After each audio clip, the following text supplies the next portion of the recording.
The topic of skin color and whether you're welcome in a country or not is one of the least talked about subjects. I wanted to dedicate this video to a very sensitive topic that I wanted to address simply because I've been asked this question by so many people: where am I welcome? Where should I go? Often you hear the story of someone who has a very different experience than yourself when you visit a place. So today I want to talk about some of the ethnicity related issues that we're seeing across the globe. I'm never going to know on a personal level what it feels like to be of a different ethnicity. So I'm going to make this disclaimer that this is a thing that's just impossible for me to accomplish. I can only resonate. I can listen to stories that my clients are telling me, stories I'm hearing from my friends, things that I am seeing myself. However, I'm never going to fully feel what it's like being of a different skin color. So being a man of color abroad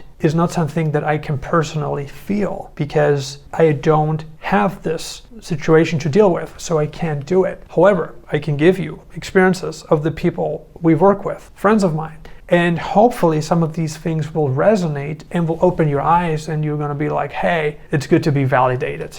Basically, I wanted to talk with you about countries where non-white people are less welcome. The point of the video is to actually open your heart and provide you the best help that I can possibly give you. That's the real purpose of this video. The purpose of this video is not to diminish anyone. The purpose of this video is to liberate you. That's the purpose. And I want you to be treated well. I want you to go to places where you feel welcome, right? This is everything. So basically, some countries where I'm hearing really crazy stories from are in Eastern Europe. And I've spoken to a number of men of color who told me that I would never want to live in Eastern Europe because my skin color is not well perceived in these countries. Namely, Hungary, a big one, Serbia, Poland. These countries, if you are a non-white Christian man or woman and you go to these countries, it's harder, okay? It's just harder. You're just not perceived as their own. It's just a matter of fact. And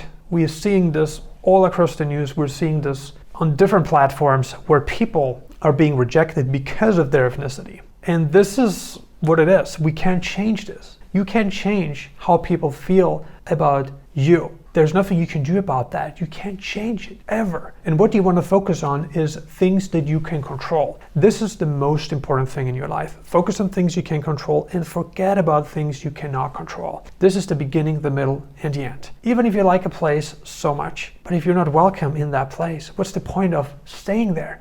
Life is all about feeling good and being welcome and being in a society where you can prosper emotionally, spiritually, mentally. So if you're in a place where you're constantly rejected, and by the way, this doesn't just apply to people of color. Partially, this also applies to white males these days. It's a matter of fact. There are certain regions, countries where if you're white, you're not very welcome. And I've personally been to places like that. However, things are different if you are a man of color. So I understand that. But generally speaking, I'm hearing this from African American males that have been to Eastern Europe. They tell me, I am really in love with Eastern European women, but just how the place makes me feel doesn't sit well with me. I've heard this so often where they encountered racist things living in these places. It's sad, and that's why they left. They ended up in different regions where they're more welcome or where the society is just non-confrontational to begin with. In certain countries in Eastern Europe, the societies are very confrontational and very direct, which makes it even worse.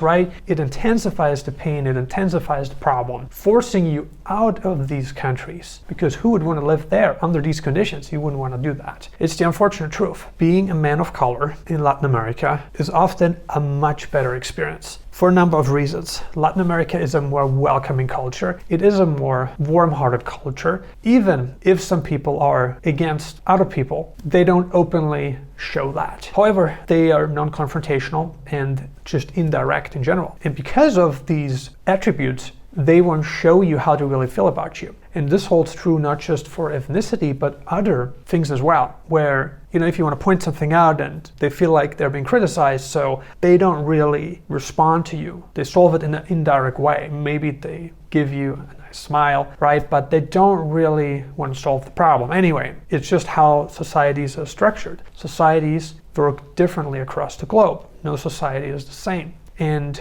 the characteristics of Latin American societies are just very different. And that's why a lot of people who are not white, right, non-white males, go to Latin America and they just feel more welcomed because of this. But I'd say generally too, people of color are much more accepted in many Latin American countries than in Eastern Europe. That's a matter of fact. However, there are certain countries in Latin America that are very, very, very, very nationalist-minded. Argentina is one of them. And we've heard stories out of Argentina where people of color were not very welcome, and people only realize that when you actually go there. So often the experience that you get to hear everywhere and anywhere is from the white man's perspective. And when you, as a man of color, go to these countries, the experience is widely different, which makes you scratch your head and be like, this is not what this is not what Gerald told me. And the experiences that I'm giving you on this channel, they are my own experiences. And as I've pointed out, I can't give you an experience that I didn't experience myself.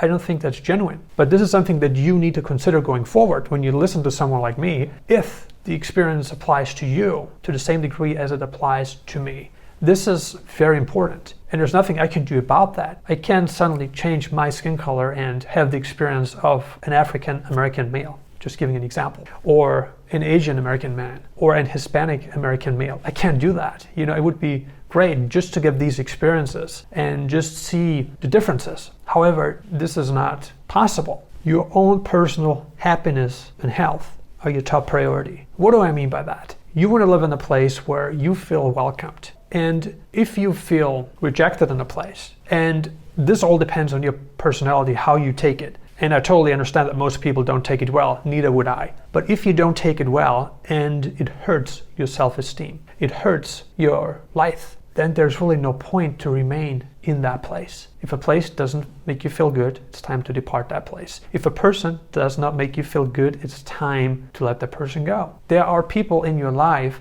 that want the best for you, who want you to prosper, who want to spend time with you, and those are the people who you want to focus on. You don't want to focus on people that are always opposing you, people who continually oppose you. You don't want to be around those people. That's not worth it. It's good to be opposed a little bit with certain things, but being opposed, being rejected because of your ethnicity, that is not cool. And that is not something that anyone should live with. Should accept. You shouldn't accept it, especially in a world of great globalization where you have so many options. And this really depends on a lot of factors. And I'm now just talking about African American males, for instance, right? But there are also other ethnicity groups that may have to figure out the places, or actually find the places where they are the most welcome, or where they feel the most welcomed. And we have to make these discoveries on our own. Oftentimes, stories that we hear on the internet don't translate into your own reality. It's just how it works. And an experience can be different in one year and change in another because of policies enforced by governments,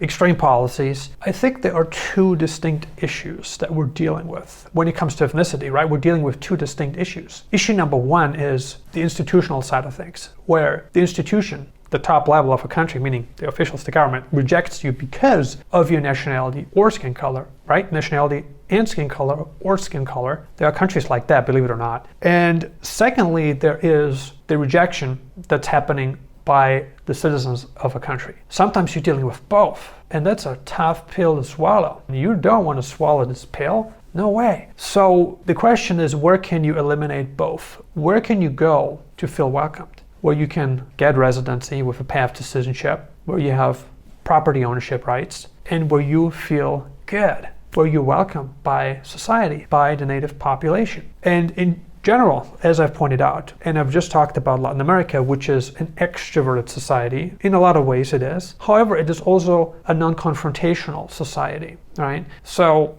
there are many countries in Latin America that are good for people of color. Many countries in Central America are good. Many countries in South America are good. The Caribbean, there are some really good countries where you can just be more accepted, where society accepts you more. And again, this is what it is. You can't change how people feel about you. You can't do it as much as you can change how you were born. Anyway, the point is, focus on things that you can control and forget about things that you cannot control, because focusing on these things you have no control over is a complete waste of time. It's just not worth it. In Asian culture, it is actually often good for most people, almost everyone, for two reasons. When it comes to Asian culture, there are two things that make it easier for a man of color, a woman of color, to live in that country peacefully and happily. The first reason is that in Asian culture, things aren't really pushed as hard. And you can see this already by their societal structures, that they have an inclination to follow whatever the authorities set as rule,